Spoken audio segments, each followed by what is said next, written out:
selaku perwakilan dari Hima untuk pemenuhan tugas psikologi sosial yang diampu oleh Pak Alfa. Jadi dimulai perkenalan dulu. Saya Kalia Ramadhani. Saya Brevi Trianita. Saya Hana Rizky Palasati. Saya Tania Husna. Saya Dita Sylvia. Dan ini narasumber kita Mbak Nani Sulistiawati dari kelas 4C. Jadi kita langsung ke pertanyaannya aja. Jadi yang pertama itu, kapan sih berdirinya Hima dan kenapa ada Hima di prodi psikologi ini? Oke, baik, izin jawab ya. Untuk katanya itu aku kurang tahu, saya kurang tahu pasti, tapi kayaknya tuh 2 tahun sebelumnya berdiri. Kayaknya tuh psikologi itu berdiri tahun 2015, mungkin tahun 2018 atau berapa.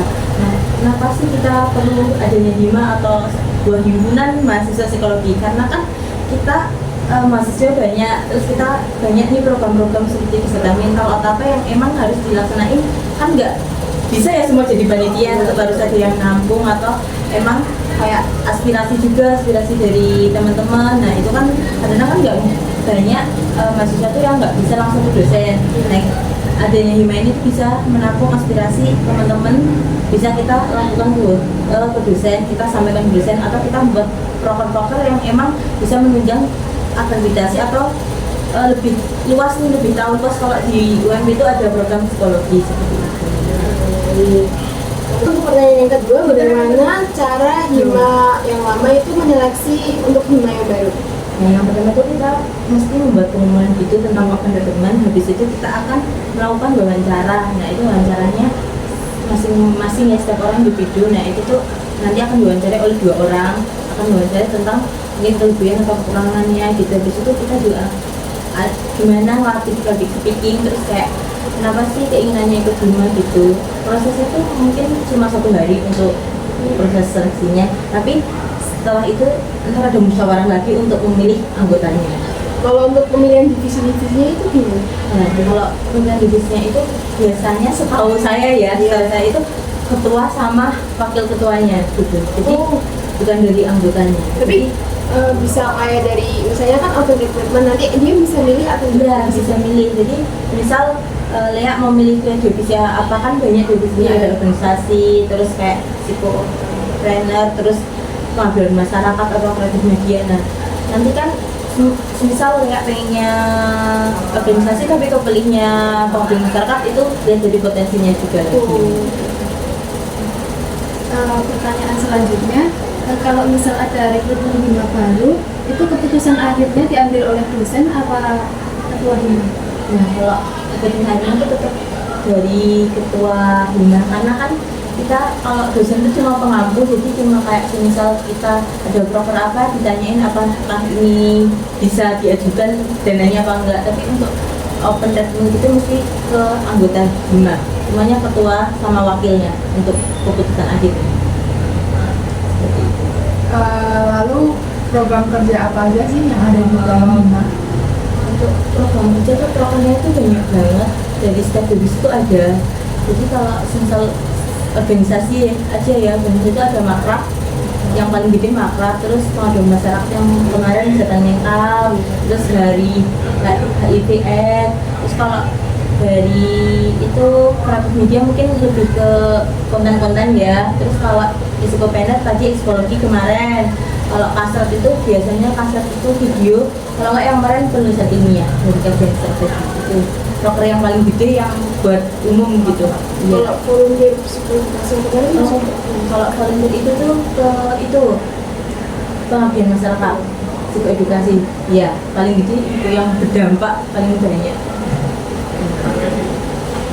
Selama kakak gabung Hima, pernah nggak sih Hima mengalami kegagalan, dan kegagalan apa yang membekas di hati kakak?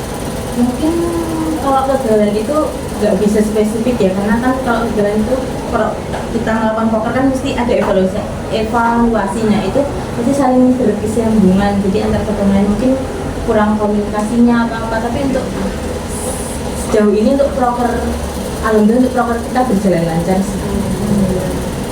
Lalu untuk keberhasilan, apa yang paling berkesan?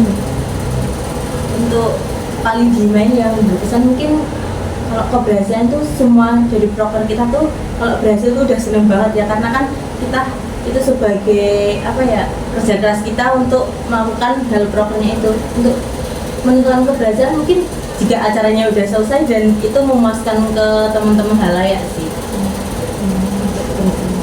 Selanjutnya apakah ada peraturan dan sanksi di Hima? Mungkin kalau peraturan itu, kalau peraturan mungkin kita ada piketnya aja, terus jadwal itu jadi kita kan kalau prokom kalau Hima lain minta apa ya, dateng atau apa namanya tuh undangan, nah itu ada biasanya udah di jadwal piket, jadi misalnya di Senin atau apa. Kalau sanksi itu mungkin setahu aku tuh ada dulu di KDRT, semisal nggak rapat 3 kali itu kena teguran. Ada nggak kayak misalnya lagi ada rapat tapi telat gitu dulu tuh? Kalau telat itu enggak ya, misal saya telat pun harus izin dulu sih sebelumnya. Jadi kalau misal ada telat, ada keperluan dulu, jadi ntar nyusul. Tapi kalau yang itu kan setiap Hima mesti, atau setiap himpunan tuh mesti ada temen yang hilang atau enggak. Nah itu dicari. Kalau tiga kali nggak ikut atau mungkin dia ada problem, itu kita harus sounding, kita tanya kenapa nggak ikut. Bisa nggak? Bisa nggak? Kalau misalnya ada yang tiba-tiba dikeluarin gitu? Kalau di Hima tuh nggak bisa, karena sedang ART-nya tuh udah ada peraturan 1 tahun minimal tuh pengurusan 1 tahun atau maksimal 2 tahun ya. Berarti nggak bisa kalau misalnya dia emang kelakuannya emang lebih gitu? Nggak bisa. Jadi kita seleksinya emang betul-betul semisal mungkin dia keluar tiba-tiba, ya itu urusan beda. Kalau udah keluar dari kampus gitu. Oh iya. Ini gue sih. Ditutup saya kayak itu. Ya kan? Ayo. Sekian ngobrol-ngobrol. Terus itu. Sabar. Makasih untuk waktunya. Minta maaf bila ada salah. Emang aku beras lagi sih? Ngomong lebih. Makasih ya Kak waktunya. Aku malah itu aku formal banget. Rizky kan? Jadi Oke. makasih ya Kak atas waktunya yang udah diluangkan. Kalau misal kami ada salah-salah perkataan, mohon maaf ya Kak. Iya, sama-sama. Aku juga terima kasih udah dikasih kesempatan untuk wawancarai teman-teman. Makasih ya.